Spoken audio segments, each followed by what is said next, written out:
నిన్న విజయసాయిరెడ్డి ఒక పెద్ద బాంబు వేల్చాడు. అదేంటయ్యా అని అంటే, ఎప్పటి నుంచో చాలామంది సోషల్ మీడియాలో కామెంట్స్ పెట్టేవాళ్ళు. జర్నలిస్టు సాయి అతని వీడియోలన్నీ కూడా జగన్మోహన్ రెడ్డికి ఫేవర్గా, జగన్మోహన్ రెడ్డి గారికి అనుకూలంగా మాట్లాడుతూ ఉంటాడు. ఎప్పుడన్నా ఒక రోజు 2 రోజులు పేమెంట్ పడని రోజు కావాలని అతను కూటమి ప్రభుత్వాన్ని సపోర్ట్ చేసినట్టుగా మాట్లాడతాడు. ఆ తర్వాత మళ్ళీ పేమెంట్ పడిన తర్వాత మళ్ళీ యాజ్ టీజ్గా జగన్మోహన్ రెడ్డికి ఫేవర్గా పనిచేస్తుండేవాడు.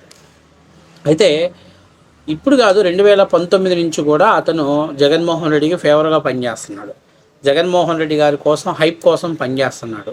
అంతేగాక ఎక్కడ జగన్మోహన్ రెడ్డికి ఇబ్బంది వస్తే దాన్ని కవర్ చేయటాన్ని తను పనిచేస్తున్నాడు. సో గతంలో చాలామంది కూడా తెలుగుదేశం పార్టీ శ్రేణులందరూ కూడా, లేకపోతే జనసేన పార్టీ వాళ్ళు, జర్నలిస్టు సాయి వైఎస్ఆర్ కాంగ్రెస్ పార్టీకి అమ్ముడుపోయాడు, వైఎస్ఆర్సీపీ అంటే పేటీఎం, ₹5 పేటీఎం సాయినే అనేవాళ్ళు.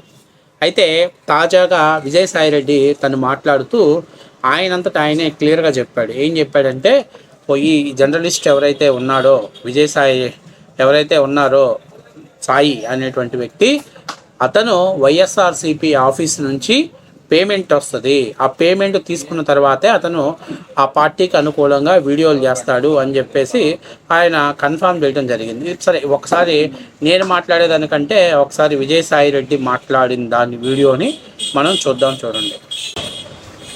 జర్నలిస్ట్ సాయి అనేటటువంటి వ్యక్తి వైఎస్ఆర్సీపీ పేటిఎం బ్యాచ్, ఎవరికైతే మంత్లీ పే చేస్తున్నారో యూట్యూబ్ ఛానల్స్ కి, దాంట్లో ఒక వ్యక్తి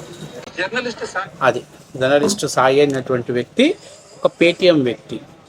ఎవరైతే వైఎస్ఆర్సీపీ పార్టీ వాళ్ళు మంత్లీ శాలరీలు పే చేస్తున్నారో అందులో ఈ జర్నలిస్ట్ సాయి కూడా ఉన్నాడు అని విజయసాయిరెడ్డి చెప్పాడు.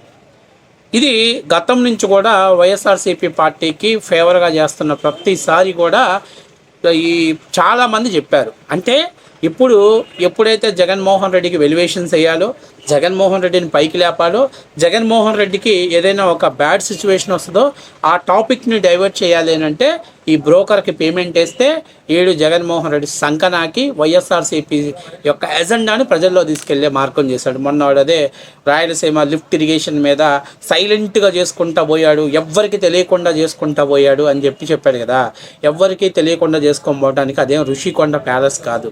పక్క రాష్ట్రాల దగ్గర ఒక ఇన్ఫర్మేషన్ ఉంటుంది, ఒక డేటా ఉంటుంది, అట్లాగే వాళ్ళు ఎంతవరకు వర్క్ చేశారనేటువంటి సమాచారం ఉంటుంది. అంతేకాకుండా ఈయన పనులు ప్రారంభించిన తర్వాత ఎన్జిటి అసలు దాని మీద అడుగు ముందుకు వేస్తే అధికారులు సంబంధిత రాష్ట్ర ప్రధాన కార్యదర్శిని, అలాగే సీఎంఓ కార్యాలయంలో అధికారిని కూడా అరెస్ట్ చేస్తామని చెప్పిన తర్వాత కూడా వాళ్ళ అడుగులు ముందుకు వేశారనేది అవాస్తవమైన విషయం. మరి వీడు ఎందుకు ఇలా చెప్పాడంటే ఇది కారణం. జగన్మోహన్ రెడ్డి ఇచ్చేటువంటి పేమెంట్ల కోసం పనిచేస్తున్నాడు.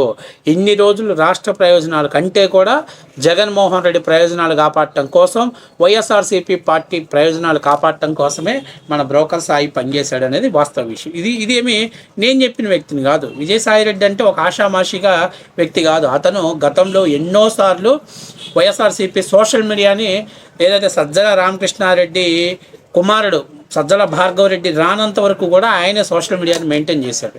కాబట్టి ఆయన ఎవరెవరికి పేమెంట్లు ఇచ్చాడు. ఇప్పుడు విజయసాయిరెడ్డి మాట్లాడిన మాటని దమ్ముంటే ఈ జర్నలిస్ట్ సాయి గారి ఖండించమని చెప్పు. నాకు అసలు ₹1 పేమెంట్ ఇవ్వలేదని చెప్పమను. ఖచ్చితంగా రేపు ఎల్లుండి ఆయన డేటా బయట పెట్టడానికి సిద్ధంగా ఉంటాడు. అంటే దీన్ని బట్టి ఇప్పుడు నేను చెప్పేది ఏంటంటే, అరే బ్రోకర్, నువ్వు రాష్ట్ర ప్రయోజనాలను దృష్టిలో పెట్టుకోకుండా జగన్మోహన్ రెడ్డి ఇచ్చే ఎంగిలి మెతుకుల కోసం, ఇతను ఒక్కడే కాదు, ఆ వైఎన్ఆర్ కావచ్చు, ఇంకా కొంతమంది ఛానల్స్ ఉన్నాయి, వీళ్ళందరూ కూడా జగన్మోహన్ రెడ్డి పెంచి పోషిస్తున్నటువంటి పేటీఎం కుక్కలే. రాష్ట్ర ప్రయోజనాల కంటే కూడా యూట్యూబ్లో సక్సెస్ అయిన తర్వాత అక్కడ ఇచ్చేటువంటి పార్టీ ఇచ్చేటువంటి ఫండ్ తోటి వీళ్ళు రాష్ట్ర ప్రయోజనాలను పక్కన పెట్టి, రాష్ట్ర ప్రయోజనాల కంటే కూడా వీళ్ళు వ్యక్తిగత ప్రయోజనాలు ముఖ్యంగా పెట్టుకొని వీళ్ళు వ్యవహరిస్తున్నారు. ఈరోజు మీకు చాలా ముఖ్యమైన విషయం చెప్తున్నా. ఈ బ్రోకర్ సాయి మాట్లాడతాడు, రోజుకి 20-30 వీడియోలు తీస్తాడు. ఈ బ్రోకర్ గాడు ఏమన్నా సబ్జెక్ట్ ఉందా అంటే ఏం లేదు, అంతా ఫస్ట్ మధ్యలో బాగా పుష్టిగా తిన్నవాడికి కానీ తేపులు వస్తాయి, ఆ విధంగా అన్నట్టు మాట్లాడతాడు. ఇది ఏంటంటే ప్రజలు రక్తాన్ని పీల్చి పిప్పి చేసి సంపాదించిన సొమ్ము ఈ బ్రోకర్ గాళ్ళకు దారాదత్తం చేస్తున్నాడు జగన్మోహన్ రెడ్డి. ఇలా నేను అడుగుతున్నాను బ్రోకర్ సాయిని, అన్నిటికీ ఎక్స్ప్లెనేషన్ ఇస్తావు కదా, దమ్ముంటే ఈరోజు ఈ వీడియోకి ఎక్స్ప్లెనేషన్ నీకు వైఎస్ఆర్ ఆఫీస్ నుంచి పేమెంట్ పడుతుందా పడలేదా ఆయన చెప్పినట్టు వైఎస్ఆర్సీపీ ఆఫీస్ నుంచి నీకు డబ్బులు పడతానియా పడట్లేదా అనే దాన్ని నువ్వు కన్ఫర్మేషన్ ఇవ్వాలి. డబ్బులు తీసుకుంటూ రాష్ట్ర ప్రయోజనాలను పక్కన పెట్టేసి జగన్మోహన్ రెడ్డి ప్రయోజనాలు, వైఎస్ఆర్సీపీ పార్టీ ప్రయోజనాల కోసం పనిచేసేటువంటి ఇలాంటి బ్రోకర్ గాళ్ళని అమ్మమ్మమ్మ ఎంత బాగా యాక్ట్ చేశాడు వీడు. నా రాష్ట్రం నాకు ముఖ్యం, నా రాష్ట్ర ప్రయోజనాలు నాకు ముఖ్యం. రాష్ట్ర ప్రయోజనాలు లేవురా బ్రోకర్, నీ ప్రయోజనాలు, నీ కుటుంబ ప్రయోజనాలు నీకు ముఖ్యం. నువ్వు ఆస్తులు గడించడం కోసం జగన్మోహన్ రెడ్డి భజన చేస్తున్నావు, నువ్వు ఆస్తులు సంపాదించుకోవడం కోసం జగన్మోహన్ రెడ్డి భజన చేస్తున్నావు. ఈ రోజుకి కూడా చంద్రబాబు నాయుడు గారి కూటమి ప్రభుత్వం ఏ మంచి పని చేసినా అందులో తప్పులు ఎదుగుతాడు ఈ బ్రోకర్ గాడు.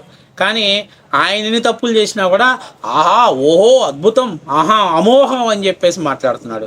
ఇవాళ విజయసాయిరెడ్డి నీ బతుకు నడి బజార్లో బట్టలు ఒడదీసి నిలబెట్టాడు. ఇప్పుడు దాకా ఏ టాపిక్ వచ్చినా దాని మీద వీడియోలు చేస్తున్నావుగా, రోజుకి 20-30 వీడియోలు చేస్తున్నావు కదా. చల్ దమ్ముంటే వెళ్ళిన మొగోడు అయితే చేయరా, నువ్వు చెయ్యి, దీని మీద వీడియో చేయి.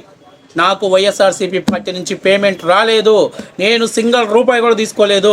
ఏ రోజు కూడా నేను వైఎస్ఆర్సీపీ పార్టీ ఆఫీస్ నుంచి కానీ వాళ్ళ పార్టీకి సంబంధించినటువంటి వాళ్ళు కానీ నా అకౌంట్లో డబ్బులు వేయలేదని నువ్వు చల్ బై చెప్పరా బై, దమ్ముంటే రా, సవాల్ స్వీకరించరా. అరే బ్రోకర్గా అమరావతి ఉద్యమం అంత ఎత్తున ఎగిసిపడుతున్న రోజుల్లో అమరావతి మహిళల పాపం రోడ్డు మీద న్యాయం చేయండి బాబు అని ప్రొటెక్ట్ చేస్తున్న రోజుల్లో కూడా ఈ ఎదవ వాళ్ళ దగ్గర పేమెంట్లు తీసుకొని అమరావతి ఇక మునిగిపోయింది. అమరావతి ముప్పు ప్రాంతము, అమరావతిని చంద్రబాబు నాయుడు గారు కొంత సామాజిక వర్గం కోసమే పెట్టాడని బూతు మాటలు మాట్లాడిన బ్రోకర్ నా కొడుకు. వీడంత బ్రోకర్ వాడు ఇంకెవరు లేడు. ఇలా విజయసాయిరెడ్డి చెప్పిన దాని మీద నువ్వు చేతనైతే, నీకు దమ్ముంటే, నిజంగా చెప్తున్నా, నువ్వు ఒక అబ్బా అమ్మకి పుడితే ఒక డిఎన్ఏ నీ దగ్గర ఉంటే దాని మీద క్లారిఫికేషన్ ఇరా చేతనైతే. నేను సవాల్ చేస్తున్నా, నీకు సవాల్ చేస్తున్నా. నేను ఒక మాట అంటున్నా, తెలుగుదేశం పార్టీ వాళ్ళు ఫేవర్గా చేయట్లేదంటే పార్టీ లైన్ వేరు. నేను ఒక న్యూట్రల్ జర్నలిస్ట్ని, నేను ఒక ప్రజల సమస్యల మీద ప్రతిధ్వనించే జర్నలిస్ట్ అని చెప్పి జగన్మోహన్ రెడ్డి దగ్గర పేమెంట్ తీసుకొని సమస్యలు గాలి కుదిలేసి సమస్యల్ని పట్టించుకోకుండా కేవలం నీ స్వార్థ ప్రయోజనాల కోసం నీ వ్యక్తిత్వాన్ని జగన్మోహన్ రెడ్డి కాళ్ళ దగ్గర అడుక్కునేటట్లు చేసిన నీలాంటి బ్రోకర్ గాళ్ళకి ఈరోజు నిజంగానే మీ జీవితాలు రాజకీయ సమాధి అయిపోయింది. చాలామంది సబ్స్క్రైబర్లు ఉన్నారు, దయచేసి మీరు కూడా ఆలోచన చేసుకోండి. ఇలాంటి బ్రోకర్లను మీరు పెంచి పోషిస్తుంది. వీళ్ళకి మాత్రమే ఇంటర్వ్యూలు ఇస్తారు, ఏదైతే చంద్రబాబు నాయుడు వ్యతిరేకిస్తున్న వాళ్ళు. మరి ఎందుకు వీళ్ళకి మాత్రం ఇంటర్వ్యూలు ఇస్తున్నారు? ఆ స్క్రిప్ట్ ఎక్కడి నుంచి వస్తుంది, దాన్ని ఎవరు నడుపుతున్నాడు, ఇవన్నీ చూస్తే ఇదంతా కూడా ఒక ఆర్గనైజేషన్, పెయిడ్ అసోసియేషన్ లాంటిదన్నమాట. డబ్బులు, పేమెంట్లు, ఎవడు రావాలి, ఎవడు ఇంటర్వ్యూ ఇవ్వాలి, ఎవడు ఇచ్చిన ఇంటర్వ్యూని వైరల్ చేయాలి, దాన్ని ప్రజల్లోకి తీసుకెళ్ళాలి, అంతా A to Z YSRCP office నుంచి కనుసైగల్లో నడుస్తుంది. ఈ బ్రోకర్ కావచ్చు, ఆ వైఎన్ఆర్ కావచ్చు, వీళ్ళందరూ కూడా జగన్మోహన్ రెడ్డి సంఖనాకటానికి మాత్రమే వీళ్ళు జర్నలిస్టుగా అవుతున్నటువంటి మాట వాస్తవ విషయం. వీళ్ళకి వైఎస్ఆర్సీపీ పార్టీ పెంచి పోషిస్తుంది. అందుకనే వీళ్ళు జగన్మోహన్ రెడ్డి భజన చేస్తున్నారు. జగన్మోహన్ రెడ్డి తప్పు చేసినా కూడా కవర్ చేసే పనులు చేస్తున్నారు.